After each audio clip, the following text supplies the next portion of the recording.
Insecure tingkat tertinggi adalah ketika merasa dirinya tidak pantas untuk orang lain. Kelemahanlah yang menjadikan kita sempurna. Assalamualaikum warahmatullahi wabarakatuh. Welcome back to my channel. Video saya kali ini saya ingin membahas mengenai apakah insecure itu sebuah masalah? Apakah hal yang wajar-wajar saja? Nah ini karena udah lama saya mendapat DM dari salah satu teman saya. Dia request mengenai Kak bahas tentang insecure dong. Simak terus video saya.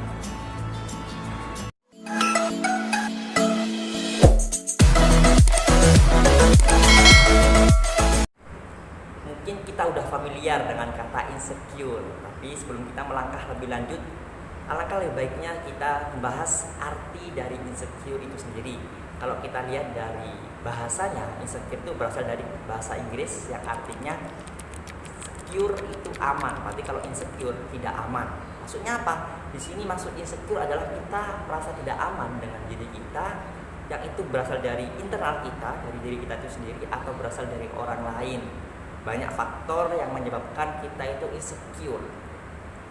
Salah satunya yang paling sering dialami oleh para remaja adalah insecure karena fisik, insecure karena masalah ekonomi, dan insecure karena masalah IQ. Ini yang paling sering dialami oleh teman-teman yang masih remaja, meskipun masih banyak faktor lainnya seperti faktor status sosial, faktor keluarga, atau yang lain sebagainya. Tapi yang paling sering kita temui, yang saya temui itu adalah insecure karena fisik, karena ekonomi, ataupun karena melihat kesuksesan orang lain. Kita umumnya sama, tapi kok kenapa dia lebih sukses? Nah, ini bisa menyebabkan insecure menguasai diri kita. Kalau seumpama ada yang tanya, Kak, insecure itu artinya apa kalau dalam bahasa Indonesia? Kan kalau insecure itu berasal dari bahasa Inggris ya. Kalau di Indonesia kan itu apa, Kak?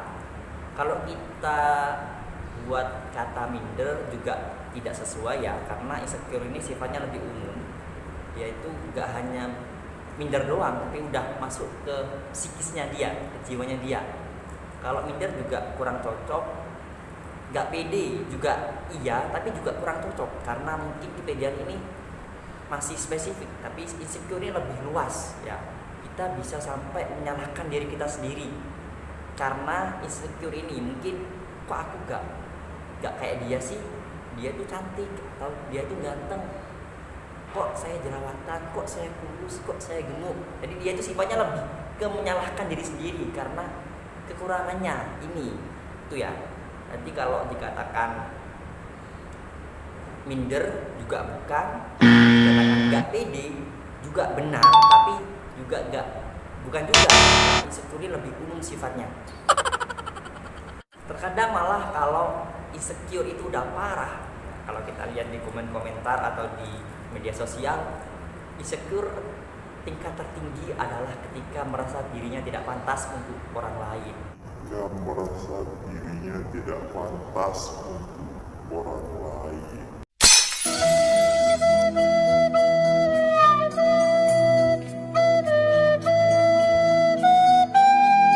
Nah, sekarang kita lanjut masuk ke topiknya. Apakah insecure ini adalah sebuah masalah ataukah hal yang wajar-wajar saja? Saya akan menjawab, insecure ini adalah hal yang wajar-wajar saja. Kenapa kok seperti itu? Hampir setiap orang pernah mengalami insecure meskipun dalam keadaan sengaja ataupun tidak sengaja. Mungkin dia merasa kok dia ganteng ya, kok dia pinter ya, kok dia lebih pintar ya daripada aku, kok yang lain. Itu pasti semua remaja pernah mengalaminya. Tapi yang membedakan adalah bagaimana cara kita untuk mengatasi insecure itu sendiri. Itulah yang membedakan. Semua sama dalam pengalamannya, pernah mengalami insecure, dan yang membedakan cuma cara untuk mengelola insecure itu sendiri. Kenapa kok saya bilang insecure adalah hal yang wajar? karena itu adalah salah satu tabiat dari manusia itu sendiri. Kita sebagai manusia harus mengetahui tabiat kita, ya. Contohnya yang menurut kita kurang baik, marah, ya kan? Marah itu hal yang wajar. Lagi kesal, kecewa, sedih, senang, rasa iri, itu adalah hal yang wajar. Tapi yang perlu kita bahas bukan sifat itu, bukan insecure itu, bukan marah, bukan sedih. Tapi yang harus kita pahami adalah bagaimana cara kita mengelola kesedihan itu. Kita gak bisa memutlakkan kalau marah itu hal yang buruk, kalau kecewa itu hal yang buruk, kalau minder itu hal yang buruk, kalau insecure itu hal yang buruk. Tidak. Tapi yang perlu kita permasalahkan adalah cara kita mengelola marah itu sendiri. Kalau kita ada tempat, ada waktu kita diperbolehkan untuk marah, ada situasi yang kita diperbolehkan untuk kita itu senang, ada sesuatu kita itu diperbolehkan untuk kecewa. Tapi kita kecewa, kita marah, kita sedih, kalau kita bisa mengambil hikmah, mengambil pelajaran dari sifat itu, kita akan mendapatkan sisi positif yang lebih banyak, sisi kemaslahatan bagi diri kita yang lebih dominan daripada marah atau sedih itu sendiri. Wow, the land of make-believe. Contohnya adalah kita iri. Iri ini kan nggak baik, adalah salah satu sifat yang kurang baik. Tapi iri bisa menjadi hal yang baik ketika kita bisa menempatkan pada tempatnya. Contohnya saya dulu itu pernah, tulisan saya itu jelek, bisa dikatakan jelek banget. Ya sekarang juga jelek sih, tapi dulu tuh sangat jelek.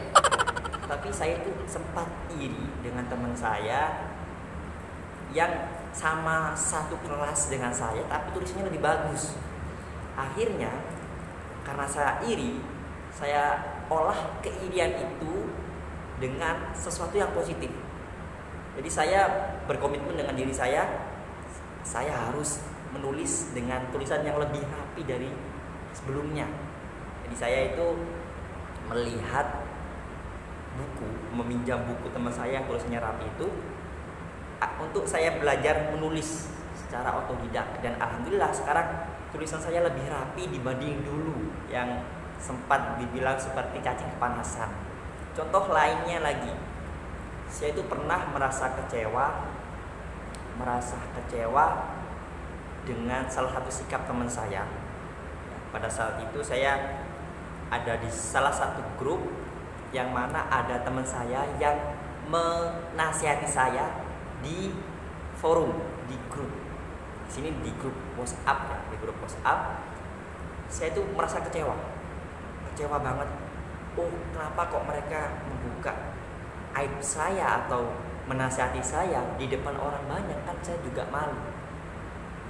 Dapat 1 jam saya merasa kecewa, dan akhirnya saya berpikir kembali. Saya ambil sisi positifnya. Oh, mungkin ini cara terbaik saya. Malah saya yang awalnya mau marah ke teman saya balik, saya rubah menjadi ucapan terima kasih. Terima kasih ya karena telah mengingatkan saya, terima kasih ya karena ini karena itu, sampai teman saya yang awalnya saya jengkel, sampai dia itu merasa baik. Oh, apa, santai aja, kita kan juga sama-sama manusia, juga saling mengingatkan. Padahal saya awalnya marah, tapi saya rubah ke hal yang positif dan menjadi dampak positifnya masuk pada saya kembali.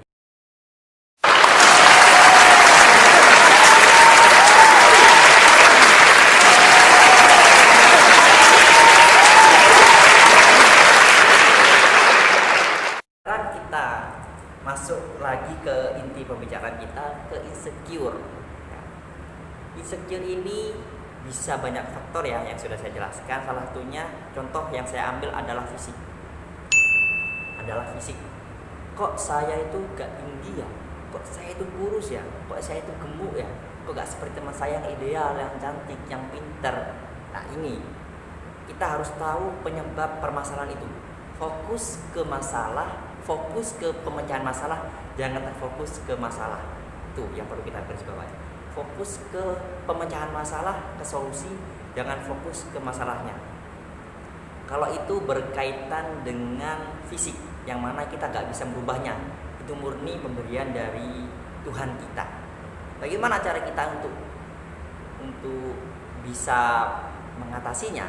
Contohnya, saya kurus, saya sering dibilang, kok kamu kurus sih, kok kamu hitam sih, ya. Tapi karena ini udah pemberian dari Tuhan, ya, udah pabriknya gitu. Gimana cara kita? Kita harus merawat apa yang telah diberikan oleh Tuhan kita, Allah, dengan sebaik-baiknya. Kita pernah mendengar ayat la in syakartum la azidannakum wa la in kafartum inna adzabi lasyadid. Ya. Kalau kita mensyukuri, la in syakartum, kalau kita mensyukuri nikmat yang telah Allah berikan, maka Allah akan menambah kenikmatan itu. Tapi kalau kita mengkufuri atau tidak mensyukuri nikmat yang diberikan oleh Allah, maka kita akan terus maka Allah akan memberikan azab, yang mana azab itu bisa langsung dirasakan di dunia. Contohnya seperti itu, insecure itu contohnya. Kita merasa gak percaya diri dengan pemberian Allah, padahal Tuhan kita adalah sebaik-baiknya sutradara, sebaik-baiknya pembuat rencana. Kita boleh merencanakan, tapi tetap rencana Allah lah yang paling indah. Kita boleh merencanakan, tapi tetap keputusan Allah yang paling indah. Meskipun kita sekarang menganggap, kok aku pesek ya, kok aku kurus ya, lah ada rencana Allah yang indah di balik itu semua. Itu yang perlu kita sadari. Kita harus bersyukur dengan apapun yang diberikan oleh Allah, baik itu jerawat, atau itu postur tubuh, atau itu fisik, atau apapun itu. Kalau kita mau mensyukuri dan merawatnya, kita akan ditambah kenikmatan oleh Allah. Oke? Kita harus tetap mensyukuri, tetap harus menjaga kenikmatan itu agar kita bisa dikatakan orang-orang yang bersyukur. La in syakartum la azidannakum wa la in kafartum inna adzabi lasyadid. Good job. Kalau seumpamanya, Kak, kalau semuanya aku insecure nih melihat orang yang lebih pintar, oh orang itu kok dia lebih sukses ya daripada aku, padahal umurnya dia masih lebih tua aku, kok dia lebih pintar ya daripada aku, padahal dia masih adik kelasku. Nah ini, kalau seperti itu permasalahannya gimana? Mudah, nah, sebenarnya mudah. Kita nggak perlu melihat kesuksesan orang lain. Kita nggak perlu ikut standar orang lain untuk sukses. Kita harus buat standar kita sendiri yang kita tidak merasa terbebani dengan standar itu. Ya. Kita harus buat standar itu sendiri, yang mana kita tidak merasa terbebani oleh standar itu. Kesuksesan itu nggak hanya kalau kita itu kaya, enggak. Sukses itu bukan orang itu kaya dikatakan sukses, tidak. Orang itu berhasil atau pintar itu sukses, tidak. Tapi sukses itu adalah ketika kita bahagia ketika dalam posisi itu. Meskipun kita kaya, meskipun kita ganteng ataupun cantik, meskipun kita bisa dikatakan hampir sempurna lah, tapi kalau kita enggak nyaman dengan itu, maka itu bukan sukses. Sukses ketika kita nyaman dan bisa menyebarkan manfaat baik untuk diri kita maupun untuk orang lain, khususnya untuk teman sekeliling kita. Kenapa? Karena setiap orang memiliki plus minusnya masing-masing. Nah, kekurangan, kelemahan kita, contohnya kita, Kak, aku nggak seberapa mahir dalam berbicara, dalam berpublic speaking, Kak, aku gak seberapa mahir dalam menulis, Kak, aku gak seberapa mahir dalam ini. Karena itu manusiawi. Kelemahan itu manusiawi. Karena kelemahan itu kita menjadi kita. Ya. Ada sebuah makalah yang berbunyi, mana arafa nafsahu arafa rabbahu. Hadis au kama qala. Ini adalah salah satu statement yang sangat asik kalau kita pelajari. Siapa yang mengenal dirinya, maka dia akan mengenal Tuhannya. Kita mempunyai kelemahan, itu adalah identitas kita sebagai manusia. Itulah yang membedakan kita dengan malaikat. Kita punya nafsu, kita punya akal, itulah yang membedakan kita. Kita punya kelebihan, kita punya kekurangan. Itu adalah salah satu karunia yang bagus, yang khusus untuk manusia. Kalau kita gak punya kelemahan, malah kita harus curiga. Kok saya gak punya kelemahannya? Ya, mungkin jarang baru seperti itu. Kok saya seperti enak-enak aja ya? Itu yang berbahaya. Ya, malah itu yang menyebabkan kita bukan manusia. Karena manusia itu identik dengan salah dan lupa. Ya. Tapi jangan jadikan sebuah alasan. Saya manusia, saya melakukan salah. Jangan terus-terusan. Salah itu wajar, lupa itu wajar. Tapi yang gak wajar ketika kita terus-terusan dalam hal yang sama. Kita harus mengenal diri kita harus mengenal tugas kita, peran kita di dunia ini sebagai manusia. Ya. Orang sempurna itu bukan orang yang semua itu nomor 1, number 1, tidak. Ya. Contoh gampangnya, kalau kita di dalam tubuh kita ya, kalau kita kelebihan darah juga kurang baik. Kalau tensi darah kita lebih tinggi juga kurang baik, terlalu rendah juga kurang baik. Yang setengah itu yang sempurna. Ya. Kalau kita over, sesuatu yang over itu tidak baik. Ya. Over apapun, meskipun dalam hal ibadah, sesuatu yang over tidak baik. Khairul umur awsatuha. Ya. Sebaik-baik perkara adalah di tengah-tengah. Kita harus bisa mengetahui diri kita, potensi kita di mana. Jangan memaksakan kita harus bisa ini. Kalau seumpama kita udah berusaha tapi kita tidak bisa, itulah tanda kita sebagai manusia. Kita cuma bisa berusaha, tapi yang memutuskan adalah Tuhan kita, yaitu Allah Subhanahu wa taala. Kesimpulannya, insecure itu bukan suatu masalah tapi hal yang wajar, karena semua orang pasti pernah mengalami insecure. Yang membedakan adalah cara kita untuk mengatasi insecure itu sendiri. Apakah akan berlarut-larut atau langsung mengambil sisi positifnya. Dan juga kita harus mengenal diri kita, potensi kita, kelemahan dan kelebihan kita, agar kita bisa mengimprove, mengupgrade apa yang perlu kita upgrade dalam diri kita. Terima kasih. Kalau Anda suka video saya, bantu saya dengan cara like, subscribe, dan tekan loncengnya. Jangan sampai ketinggalan video-video selanjutnya. Terima kasih dan sampai jumpa.